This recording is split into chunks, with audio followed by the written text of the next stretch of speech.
तर बघा, चांगलेच होणार हा विचार सतत मनात जर आपण ठेवला ना, यामुळे आपला आत्मविश्वास तर वाढतोच आणि येणारा प्रत्येक क्षण आनंदी होतो. किंमत करा ज्यांची जे तुमच्यावर निस्वार्थपणे स्नेह करतात, कारण जगात काळजी घेणारे खूप कमी आणि त्रास देणारे मात्र खूप जास्त असतात आणि जळणारे तर त्याहून जास्त. तर हाय नमस्कार, मी गायत्री पाटील तुमच्या सर्वांचे अगदी मनापासून स्वागत करते आपल्या युट्यूब चॅनलवर. तर आता लवकरच तुम्हाला मी सांगितल्याप्रमाणे गुरुचरित्र पारायणाला मात्र सुरुवात होणार आहे. आणि बघा, गुरुचरित्र पारायण हा 5वा वेद मानला गेलेला आहे. त्यामुळे गुरुचरित्र पारायण आपण केलं तर पाहिजेच आणि प्रत्येकाला ते जमेलच असं नाही. कारण मी तुम्हाला मागच्या ब्लॉगमध्ये सुद्धा सांगितलं का महाराजांची इच्छा असल्याशिवाय किंवा त्यांच्या इच्छेनुसार काहीही होत नाही, किंवा त्यांना जर हवं असेल तर नक्कीच आपल्याकडून इतकी मोठी सेवा महाराज करूनच घेतील. पण मनात मात्र एक चांगला विचार ठेवावा की हो, मला तर करायचं आहे आणि महाराज तुम्ही माझ्याकडून करून घ्या. तर बघा, कुठलीही समस्या निवारण्यासाठी रामबाण सेवा. श्री दत्तात्रेय जयंतीनिमित्त आपण गुरुचरित्र पारायण करणारच आहोत आणि अवश्य करा. श्री स्वामी समर्थ. सेवेकरी बंधू भगिनीने, आज आपण संसारात असताना अनेक प्रकारच्या समस्या अडचणी आपल्याला येतात. त्यावर आपल्याला मार्ग जर मिळतच नसेल किंवा आपण हताश झालेलो असेल, जर कुणी मार्गदर्शक गुरु आपल्याला मिळत नसेल, खूप उपाय करूनही समस्या आपल्या सुटत नसतील, तर एकदा श्री गुरुचरित्र ग्रंथ पारायण मात्र नक्कीच तुम्ही सामूहिक स्वरूपामध्ये करून बघा. खूप छान अनुभव तर येईलच. दत्त महाराज आपल्याला आपल्या असलेल्या संकटातून मात्र नक्कीच या 7 दिवसामध्ये मार्ग दाखवतील.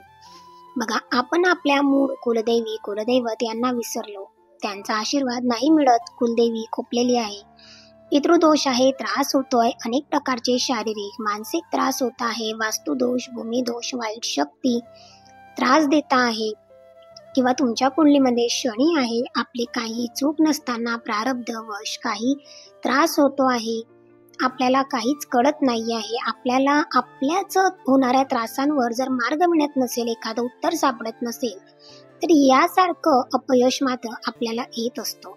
किंवा आपल्याला जे कोप असतात ते कोप सुद्धा आपल्याला कमी करण्यासाठी मात्र निश्चितच गुरुचरित्र पारायण हातात घेणं हे तितकंच महत्वाचं आहे.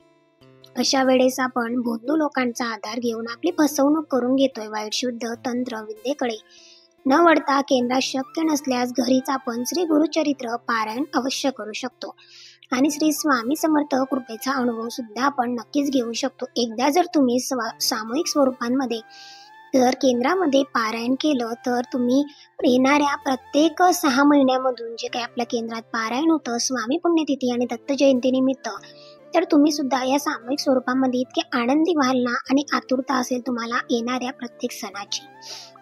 जर तुम्ही लांब राहत असाल, केंद्र जवळ नसेल, तर अशा वेळेस तुम्ही घरच्या घरी सुद्धा पारायण करू शकता. अनेक उपाय करून सुद्धा पितृदोषाची प्रखरता मात्र कमी होत नाही. आपल्याला अनेक त्रास होतात, अनेक उपासना केली असले तरी सुद्धा पितृदोष प्रखरता कमी होत नाही. आध्यात्मिक प्रगती खुंटते. संसारात अनेक समस्यांना आपल्याला सामोरे जावे लागते, मार्ग मिळत नाही, गंभीर समस्या निर्माण होतात. अशा वेळेस श्री दत्त गुरूंना तुम्ही शरण जा आणि गुरुचरित्र पारायण करा. कारण बघा, कोणत्याही प्रश्नामध्ये जर आपण बघितलं किंवा कोणत्याही मार्गामध्ये जर आपण बघितलं, तर गुरुचं स्थान हे सर्वश्रेष्ठ आहे. पारायण जर तुम्ही केलं तर निश्चितच तुम्हाला छान अशी फलप्राप्ती सुद्धा या पारायणातून होते आणि लवकरच तुम्हाला याचा जो काही अनुभव आहे ना, तो सुद्धा मिळतो. बघा, जे आपले पितर आहे त्रासापासून आपल्याला मुक्ती मिळते. जर तुमच्या घरामध्ये मुंजा वगैरे बसले असतील किंवा ते त्रास देत असतील, त्याच्यापासून तुम्हाला मुक्ती मिळते. किंवा एखादा अपघात झाला असेल आणि तो व्यक्ती तुम्हाला अधूनमधून त्रास देत असेल, अमावस्या पौर्णिमा, तर अशा वेळेस सुद्धा तुम्हाला त्याच्यापासून मुक्ती मिळते. अघोरी शक्ती यापासून निवारण होतं. कुलदेवी किंवा कुलदेवाचा कोप असेल, तुम्ही दरवर्षाला कुलदेवतेची कुलदेवताची मानसन्मान करत नसाल, त्यांच्या मूळ पीठावर जाऊन त्यांचं ओटी भरत नसाल, तळी भरत नसाल, तर अशा वेळेस सुद्धा तुम्ही याच्यातून मुक्त होऊ शकतात. कनिष्ठ देवता त्रास निवारण असेल, देवता जर तुमच्यावर कोपले असतील, संतती समस्या असतील, तर याच्यासाठी सुद्धा तुम्ही गुरुचरित्र पारायण करू शकतात. मानसिक शारीरिक समस्या निवारण, असह्य असाध्य आजार असतील किंवा तुम्ही वारंवार आजारी पडत असाल, कारण नसताना जर तुमच्या घरामध्ये हॉस्पिटल सुरू असेल, कंटिन्यू कोणी ना कोणी आजारी पडते आणि चुकीच्या मार्गाने जर तुमचा पैसा निघत असेल, म्हणजे दवाखान्याच्या हिशोबाने, तरी सुद्धा तुम्ही गुरुचरित्र पारायण करू शकता. पती पत्नीमध्ये समस्या असतील किंवा असते ना, प्रत्येकाच्या संसारामध्ये छोट्या मोठ्या गोष्टीवरून सुद्धा भयंकर वाद होत असतात आणि दोघं जर समजूतदार असतील तर एखादी कितीही मोठी समस्या असली तर एक जर शांत राहिला तर निश्चितच त्या समस्येवर आपण हल काढून मार्ग शोधू शकतो.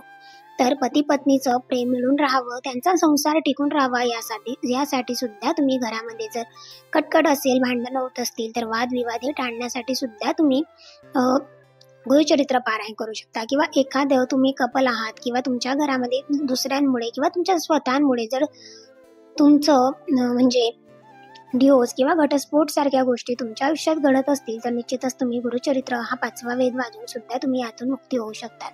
पितृदोषापासून होणारे सर्व त्रास निवारण हेच असतात आणि याच्यातूनच तुम्ही नक्कीच जे काही आहे ते तुमची मुक्तता पाळू शकतात. किंवा 7 दिवसांमध्ये निश्चितच तुम्हाला महाराज मार्ग दाखवतात. सामूहिक सेवेचे फळ मात्र अधिक मिळते, म्हणूनच सांगते वारंवार का सामूहिक सेवा ही जास्त प्रमाणात करा. जर केंद्रात शक्य होत असेल तर निश्चितच केंद्रामध्ये गुरुचरित्र पारायण करा.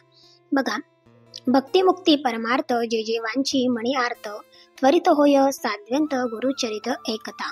तर या पद्धतीने आता लवकरच मी तुम्हाला सांगितल्याप्रमाणे गुरुचरित्र पारायण आहे आणि गुरुचरित्र पारायणाला बरेच सेवेकरी महिला भगिनी छोटे छोटे मुलं सुद्धा आमच्याकडे गुरुचरित्र पारायण करत असतात, जे इतके छोटे असतात का त्यांना वाचता सुद्धा येत नाही, पण तरी सुद्धा ते गुरुचरित्र पारायण करत असतात. कारण आपण म्हणतो ना, ज्याला गुरूंनी बोलवलं शरण त्याला मात्र यावंच लागतं. मग तो किती छोटा आहे किंवा किती मोठा आहे याच्याशी देवाला सुद्धा काही हे नसतं. त्याचे प्रारब्ध भोग कमी असतील ना तर निश्चितच त्याचा मार्ग हा लहानपणापासूनच मोकळा होतो. तो स्वामीनामामध्ये स्मरत चालतो, जुरत चालतो. आणि आता हा तर कलियुग आहे, नामस्मरणाशिवाय तुम्हाला कुठेही पर्याय नाहीये. तुमच्या आयुष्यात जर अडचणी निर्माण होत असतील ना तर याला त्याला तोंड देण्यापेक्षा किंवा समोरच्याला काही मागण्यापेक्षा तुम्ही महाराजांचे सेवेकरी नक्कीच बघा. नक्कीच तुम्हाला आत्मिक समाधान आणि संसारिक सुख सुद्धा याच्यातून मिळेलच.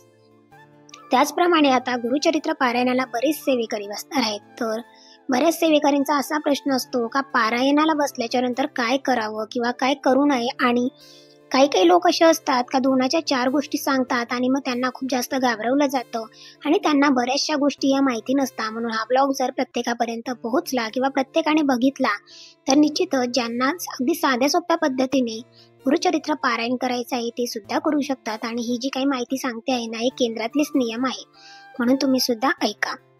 तर बघा, श्री गुरुचरित्र वाचनासाठी बसणारे सेवेकरी यांना एक सूचना आहे जी की आपण पाळलीच पाहिजे. थोडेफार काही नियम आहे ते सुद्धा आपण पाळले पाहिजे. गुरुचरित्र पारायण सुरू होण्याच्या 1 दिवस आधी 4 कुत्रे म्हणजे 4 श्वान कुत्र्यांना व 1 गाय यांना नैवेद्य, आपण छोटे छोटे नैवेद्य त्याच्यावर गुळाचा खडा टाकून आपण खाऊ घालत असतो. 4 कुत्रे आणि 1 गाय. 7 दिवस ब्रह्मचर्याचं कडकडीत पालन करावं. जमिनीवर चटई, सतरंजी व शयन करून आपण झोपत असतो. काही लोकांना जमिनीवर झोपणं शक्य होत नसेल तर ते कॉटवर सुद्धा झोपू शकतात. फक्त जे काही अंथरूण आहे किंवा अंगावर घेण्याचे ब्लँकेट्स वगैरे आहे किंवा खाली टाकण्याच्या ज्या काही वस्तू आहे त्या मात्र स्वच्छ अशा धुतलेल्या हव्या. जेवण करताना 1 धान्य अन्न जेवण करावं. चपाती, भाकरी किंवा भात या तिन्हीपैकी एकच धान्य 7 दिवस खायचे. जर भाकरी खाल्ली तर 7 दिवस भाकरी खायची, चपाती खाल्ली तर 7 दिवस चपाती खायची. 7 दिवस कोणाच्याही घरचे शिजवलेले अन्न खाऊ नये. सेवेकऱ्यांच्या घरचे जे अन्न असतं ना ते परान्न होत नाही, मात्र तरी सुद्धा 7 दिवस परान्न कोणाच्याही घरचं खाऊ नये किंवा बाहेरचं खाऊ नये. शक्यतो गाव वेश सोडून जाऊ नये. अटीतटीच्या वेळी किमान जिल्ह्याच्या बाहेर तरी जाऊ नये.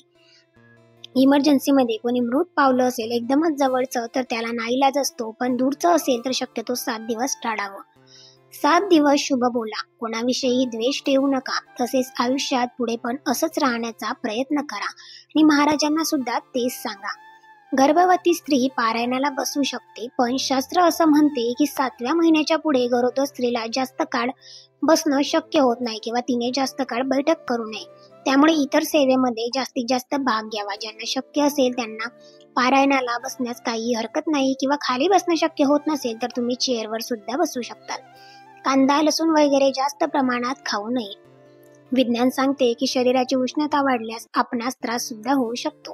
कारण बघा, तुम्ही जर बघितलं तर जेव्हा आपण कांदा खूप जास्त प्रमाणात खातो ना तेव्हा आपल्या ढेकर तर येतातच, परंतु झोप सुद्धा तितकीच लागते आणि याच्यामध्ये असंच असतं, तुम्हाला जांभोळी वगैरे येते किंवा आपण कोणाविषयी अभद्र बोलत असतो किंवा झोप लागते, याच्यासाठीच तर आपण संध्याकाळी विष्णू सहस्त्रनाम वाचत असतो. परंतु जर तुम्ही 7 दिवस बिना कांदा लसणाच्या भाज्या खाल्ल्या तरी काही फरक पडत नाही. आपल्याला ती एक छान अशी सवय सुद्धा होऊन जाते. बघा, शक्यतो ॲसिडिटी, पित्त वाढणार याच्यासाठी कडधान्य, डाळ, धान्य वर्ज करावी. द्विदल जे काही धान्य आहे ते वर्ज करावी. त्या बदल्यात आपण दूध, पोळी, हिरव्या पालेभाज्या ह्या थोडासा जो काही आहार आहे ना तो घ्यावा. शास्त्र महत्वाचे आहे, बाकीच्या गोष्टी तुम्ही अगदी गौण करून घेतात. शास्त्र सांगते हे सुद्धा तितकंच महत्वाचं आहे. आपल्याला त्रास होतो हे सुद्धा तितकंच महत्वाचं आहे. आणि आता तर खूप जास्त कडाक्याची म्हणजे फक्त हाडं गोठण्यासारखी थंडी पडलेली आहे आमच्याकडे सुद्धा आणि तुमच्याकडे सुद्धा. तर बघा, अशा वेळेस सर्वकडे मार्केटमध्ये छान अशा पालेभाज्या सुद्धा आलेल्या आहेत. म्हणून तुम्ही छान अशा पालेभाज्या खाऊ शकतात. आणि डाळी किंवा कडधान्य हे बंद केले थोडे दिवस तरी काहीही हरकत नाही. बघा, काळे वस्त्र ज्या दिवशी तुम्ही पारायणाला बसता त्या दिवसापासून काळे वस्त्र तुम्हाला वर्ज करायचे आहे. मी तर म्हणेल का पारायणालाच काय, ज्या दिवशी तुम्ही स्वामी भक्त होता किंवा कोणाच्याही देवाचं तुम्ही करताय किंवा तुम्ही कोणत्याही देवाजवळ जाताय तर तुम्ही काळं वस्त्र अजिबात घालून जाऊ नये. काळं वस्त्र मात्र जास्तीत जास्त हे वर्ज करावं. कारण काळं वस्त्र घालण्याने काय होणार आहे, जर तुम्ही जे काही तुम्हाला त्या सेवेतून ऊर्जा प्राप्त होणार आहे ती ऊर्जा तुमच्या शरीरामध्ये जास्त प्रमाणामध्ये येणार नाही किंवा आली सुद्धा तर ती लवकर सुद्धा निघून जाऊ शकते. काळं वस्त्र घातल्यामुळे आपल्याला प्रत्येक देवाचा आशीर्वाद हा मिळत नाही किंवा सेवेतून होणारी ऊर्जा प्राप्त होत नाही. आपण सेवा कशासाठी करतो, आपला मार्ग मोकळा व्हावा, आपले प्रश्न मार्गी लागावे, मला सुद्धा प्रत्येक जे काही आहे त्याच्यात यश मिळावं यासाठी आपण साप्ताहिक म्हणजे सामूहिक स्वरूपामध्ये गुरुचरित्र करतो. आणि अशा वेळेस जर तुम्ही तिथे काळं वस्त्र घालून जर पारायण करत असाल तर मग काही अर्थ नाहीये तुमच्या त्या सेवेचा. बघा, श्री गुरुचरित्र हा 5वा वेद मानला गेलेला आहे. यामुळेच रोज रात्री पारायण काळात आपल्याकडून कळत न कळत असे अद्भुत बोलले गेलेले असते, वाईट वागले गेलेले असते, शब्द उच्चार आपल्याकडनं चुकीचे झालेले असते. कारण आपण मनुष्य जीवनात आहोत. मग प्रत्येक मनुष्याच्याकडनं काही ना काही बोलत जातं. असा एकही मनुष्य नाहीये की त्याच्याकडनं कोणाविषयी काही बोललं जाणार नाहीये किंवा घरामध्ये सुद्धा तो 7 दिवस अगदी मौन पाळेल असं तर अजिबात नसतं. म्हणून आपल्याकडनं काहीतरी बोललं गेलेलं असतं, शब्द उच्चार चुकीचे झालेले असतात. म्हणून याच्यासाठीच आपण क्षमा याचना म्हणून रोज रात्री किंवा झोपण्यापूर्वी विष्णू सहस्त्रनाम जे काही स्तोत्र आहे याचं सुद्धा आपण वाचन करत असतो. वाचन घरी करायचं आहे आपल्याला. जर तुम्ही घरी गुरुचरित्र पारायण लावलेलं आहे तर, किंवा तुम्ही सामायिक स्वरूपामध्ये जर गुरुचरित्र पारायण लावलेलं असेल तर केंद्रामध्ये सुद्धा विष्णू सहस्त्रनाम संध्याकाळी वाचलं जातं 6:30च्या आरतीच्या नंतर. बघा, या सप्ताहात अजून जर तुम्हाला पुण्य कमवायचं असेल तर जे दुःखी लोक आहेत, आर्त आहेत, पीडित आहेत, मुमुक्षित आहे, त्यांना दुःखमुक्तीचा हा स्वामी मार्ग दाखवून किंवा समजावून तुम्ही त्यांना दुःखातून मुक्त करू शकतात. परस्त्री माते समान वागावे हे मार्गाचे शीर्षक आहे, वैशिष्ट्य आहे, याचे मात्र पालन करावे. खऱ्या अर्थाने दुःखमुक्त व्हायचे असेल तर प्रथम स्वामी महाराजांना मनोमन गुरु मानून त्यांचा फोटो देवघरात स्थापन करून वास्तू व देवघर शास्त्राप्रमाणे आहे का हे तपासून घ्यावे.